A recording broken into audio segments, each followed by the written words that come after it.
I pushed the button, and it did the thing.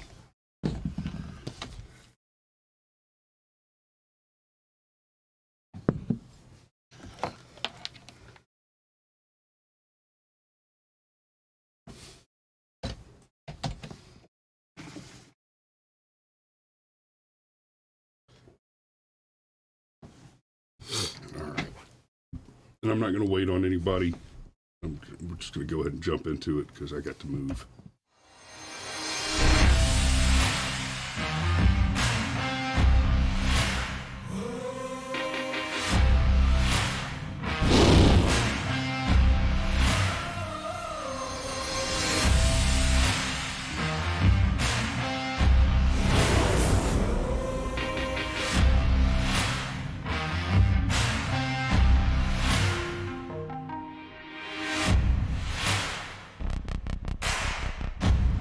Let's do it. Yeah. Okay, good morning, everybody. Good morning. I see Danny's with us, Stryker, and GCM. I just watched your video this morning where you were approached by the two chunky HOA chicks trying to yell at you about flying your drone over the lake. And I think it was Sergeant Adams came back around to admit that he was wrong. Good work, brother. Excellent, excellent work. Yeah, and so with all the stuff that's out there in the world, are we going to talk about Donald Trump buying firefighters Big Macs? No. Are we going to talk about the grand jury that is just trying to destroy itself right here in Georgia? No. Nope. No. Are we going to talk about Matt Walsh's hilarious response to Dylan Mulvaney? Or the feud that apparently is going on between Matt Walsh, Jeremy from the Quartering, Maj Toure, Tim Pool, and Maj Toure. Maj ruled it? Yeah, actually, Maj has said for some time, like, look, I mean, we can make fun of the stupids all we want, but we're never going to convince them by making fun of them, and so that's the basic. Wow, I want to tear into that, but because Matt Walsh is right on this. Oh, you're right. I do want to tear into it because I think he might not be. But since the truth should matter. Metrics. But the truth should matter. And, as much as we say that on this show, and as much as we try to do the analysis, dig out what we can, where we can, and be aggressive and as impartial as admittedly biased people can be, where it's useful and meaningful.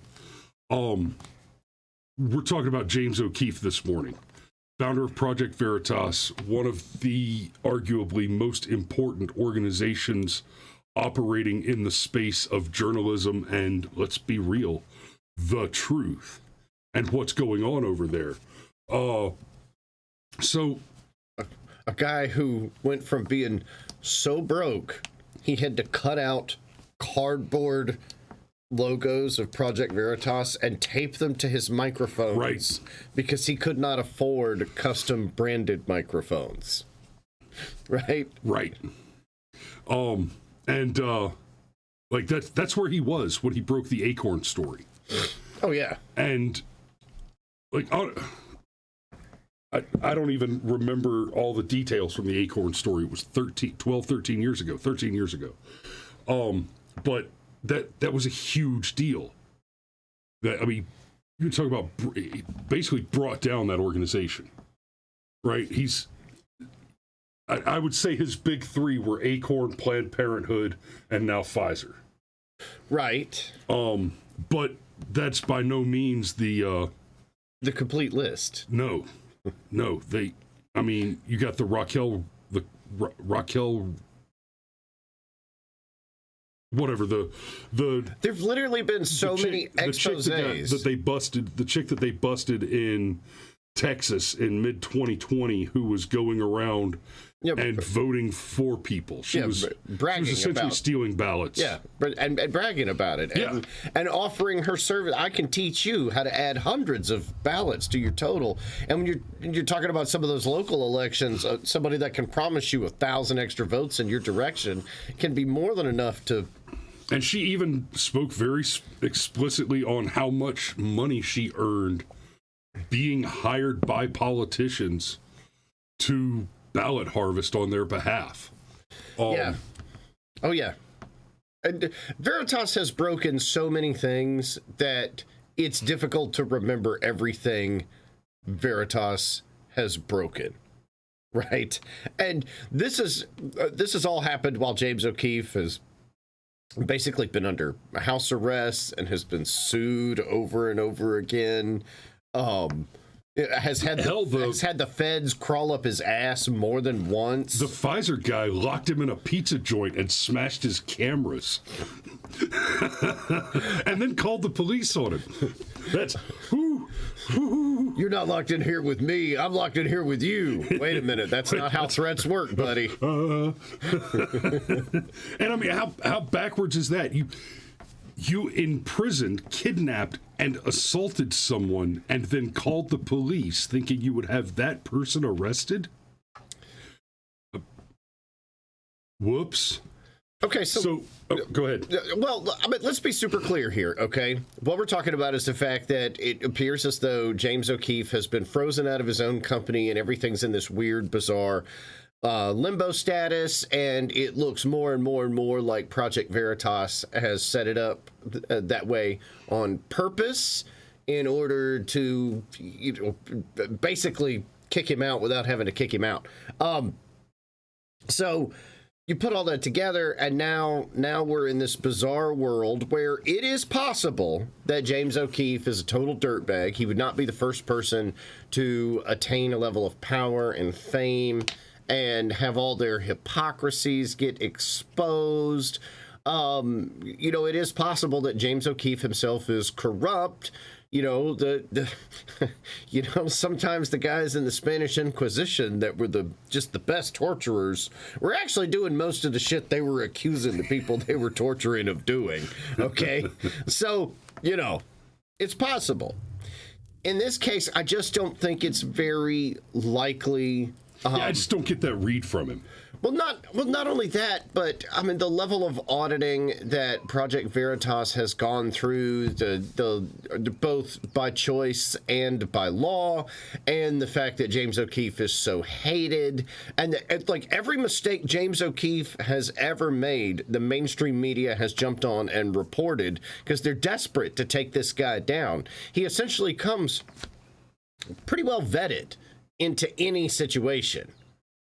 So right, and well, in a world where we see so painfully and clearly that the entire, and I do mean the entire, established media mechanism is a completely corrupted entity working toward a singular goal. Fox News is not your friend either, guys. O'Keefe is basically the only legitimate journalist still conducting investigative journalism. Was. Yeah, was. Well, and let's be real on that. He started this broke and created a multi-million-dollar company out of doing the work. The likely case is that no matter how all this shakes out with Project Veritas, he will continue to do what he does and just start a new company and continue to do it. Yes. Yeah. Oh, I have no doubt about that. Okay. In fact, what this has done is it's basically broken Project Veritas. They better bring some hella receipts in order to make all this stick, because there's so many. I will be surprised if Project Veritas itself as an entity survives this activity. Well, I mean, they've already, and I am one of them. They've already had over 200,000 people unsub from them on Twitter. Yeah, same here. And it's like, okay, if you guys are going to be giant pieces of shit, I don't need to follow you anymore. And you're missing the point. So basically, there's two things to the complaint against James O'Keefe, and one is that he's a jerk, which might be true, might not be true. Sometimes bosses are jerks. especially bosses that want a high degree of success in their organization. I'm not saying that makes it okay to be a jerk, but that boss that you think is a jerk, that boss that you think is a slave driver, didn't get the position by acting other than how you see them act in the position. Just saying, okay? The other thing is that James O'Keefe did a bunch of funny shit with the money. You hear about he spent $12,000 for a venue that he was going to get married in, except, whoops, guys, James O'Keefe is not married, and he can prove that that venue was used for the company Christmas party. So yeah, he spent $12,000 on a venue for the company Christmas party. And yes, he would rent charter jets and fly all over the country at thousands of dollars in expense to bring in hundreds of thousands of dollars of donations. And yes, he spent money on buying black cars for the organization. Not real sure what. Right. None of it sounds like stuff that your average multi-million-dollar company isn't doing as just part of what the company does. Well, and here's the thing. So even if he is embezzling the money, when you hear about people embezzling money, do you hear about them embezzling $20,000 to put on a production of Oklahoma? Because that's one of the things that's listed. Okay? That he embezzled $20,000 to put on a production of Oklahoma. Does that sound like embezzlement to you? Because that does not sound like embezzlement to me at all. Not even a little bit. So, like I said, they're going to have to bring some serious receipts, because what they've done, because none of these timelines add up either. Because what they've done is they started out with, oh, everything's fine, and then they kind of moved on to, well, James O'Keefe just really needed a vacation, so we forced him to take one. And then suddenly, like, weeks later, they go, well, actually, what's really going on is dude had his hand in the till, and so we just unfortunately had to let him go. Well, now you're talking about stealing from a 501c3.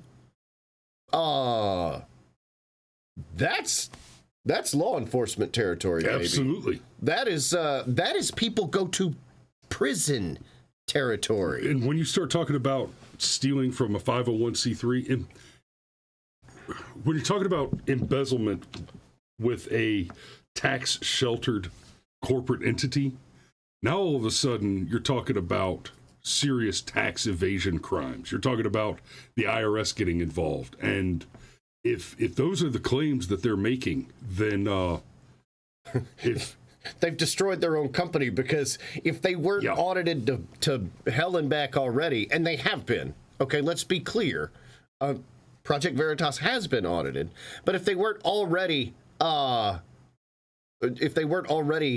they're gonna be. And they're going to be audited hard. Well, I mean, you better be able to account for... Oh, we know they've been audited. You better be able to account for every cup of coffee. The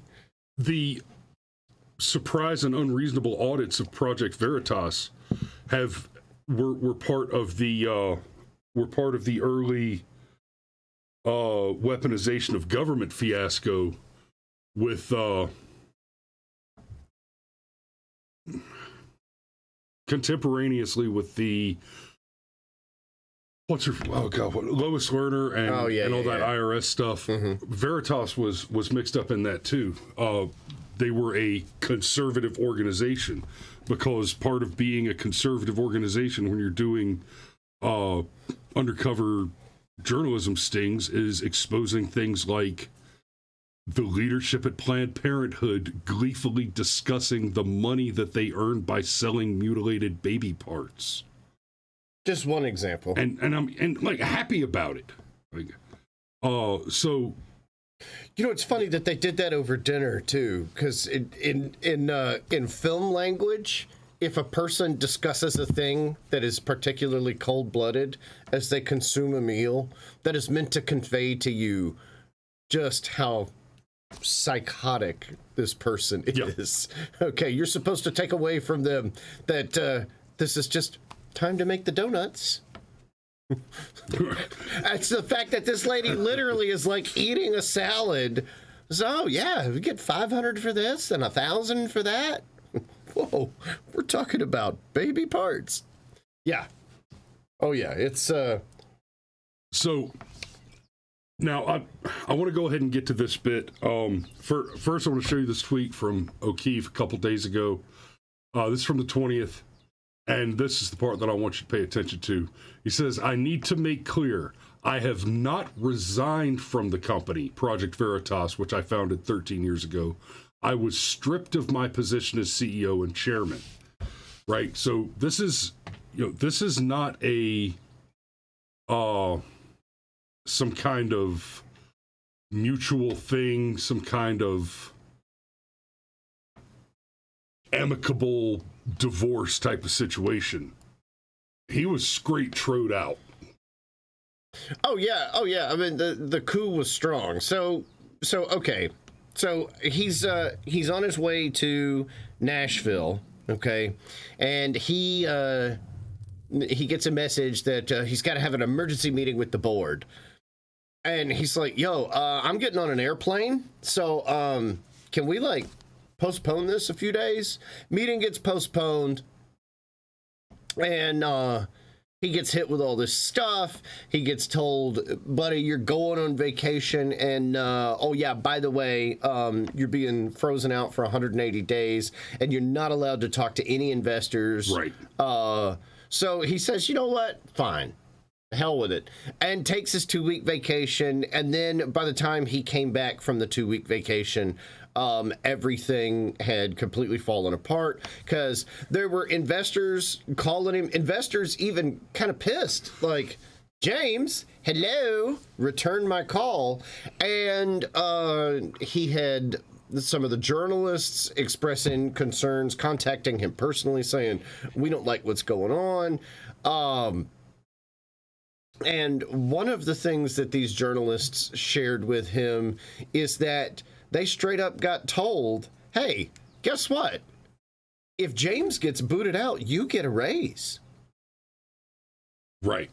And so, but the thing that is just the most damning, and so far OKeefe has been able to bring receipts, okay, and Project Veritas has not. Okay. They told James, because he said, "Look, okay, fine. If I just disappear, I'm kind of the face of Project Veritas. What are we going to tell the everybody?" And they were like, "Oh, well, nobody has to know yet." And James went, "Well, wait, nobody has to know yet?"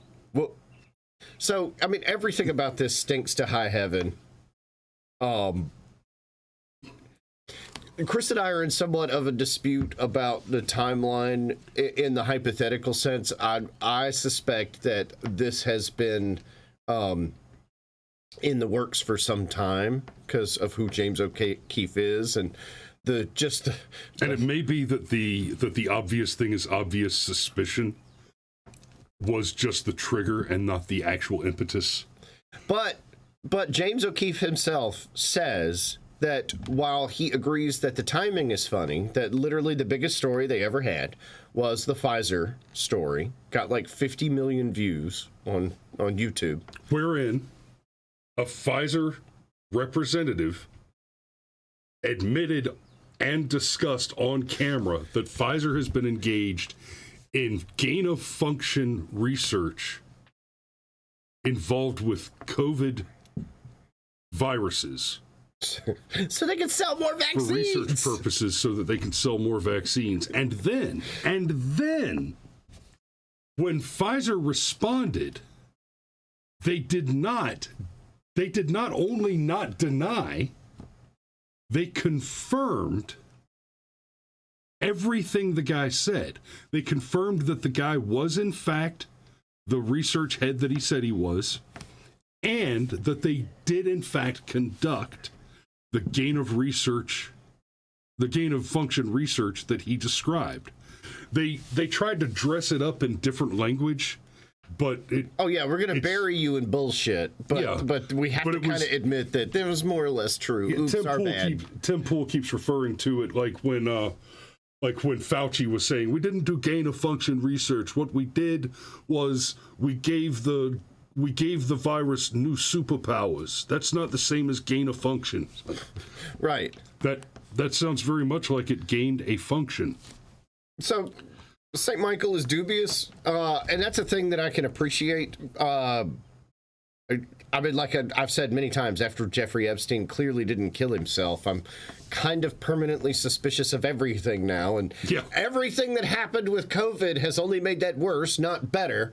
However, Pfizer has kind of through gritted teeth and flowery language admitted that what Veritas broke was more or less true. And of course, they tried to downplay it, but they did admit that it was true. So, and just because he was the kind of guy you would find on Grindr doesn't mean it wasn't true.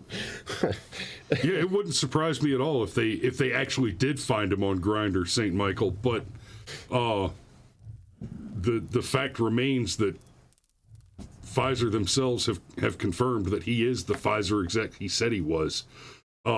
And yes, one of OKeefe's clear strategies, which has worked for him over and over and over again, is the very basic honey trap.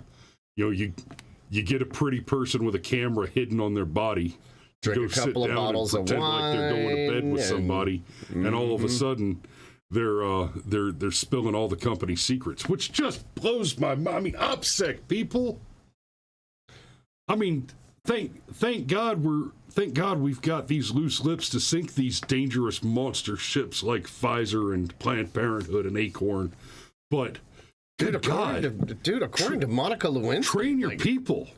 According to Monica Lewinsky, like Bill Clinton's pillow talk included state secrets. I'm sure it did. I mean, just, you know, like, woo! It's a thing that happens. So there's another piece to this, and it's the board itself. Okay, and I'm going to be really interested to see how all this shakes out over time. Because, gosh, you know, when your organization gets so big, you have to put a board together. Hire people that have similar goals and interests. Hire people you trust. Hire people you trust. Now, here's what I expect, and let me dig through this real quick, and then I'll let you wrap up, and then I have to walk out the door. I understand. Go ahead, please. I fully expect that we're going to hear a lot more over the next week and a half, because of the nature of the people that we're talking about with Veritas. The idea that OKeefe has zero allies there that are now suddenly keeping their ears open and walking around with a spy button recording. That has got to be a tense office. You know what? It would not surprise me in the least to see James O'Keefe a week from now start a new company with a new name that's reminiscent of the Veritas branding, and the first video that he releases under that company is the Sting exposing the external corruption, whatever it was that turned the board against him. That's gonna be the Sting that makes his new career and puts Project Veritas into the dustbin of history. The king is dead. Long live the king. Yeah, exactly. Well, really, just to put a whole button on it, everything about this is fishy. Yep. It's possible that James O'Keefe is a dirtbag, but so far, man, that is not how this looks at all.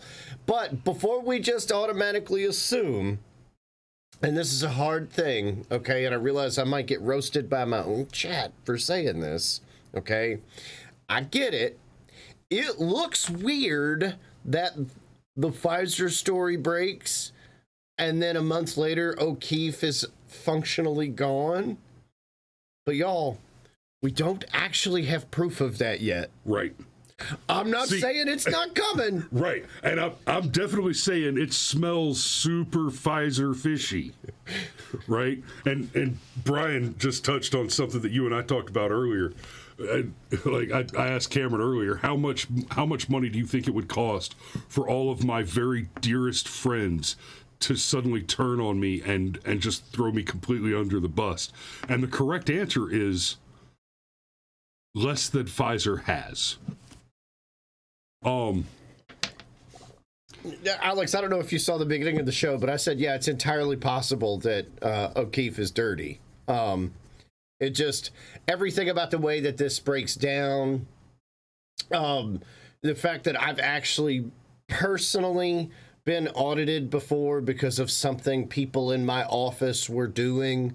If OKeefe was actually embezzling money and had been for years, and he's only just now getting let go, and he's only just now getting let go after a whole bunch of other stuff that wasn't true, man, like I said, it's possible, but that is just, my life experience tells me that is not how these things work, like, at all.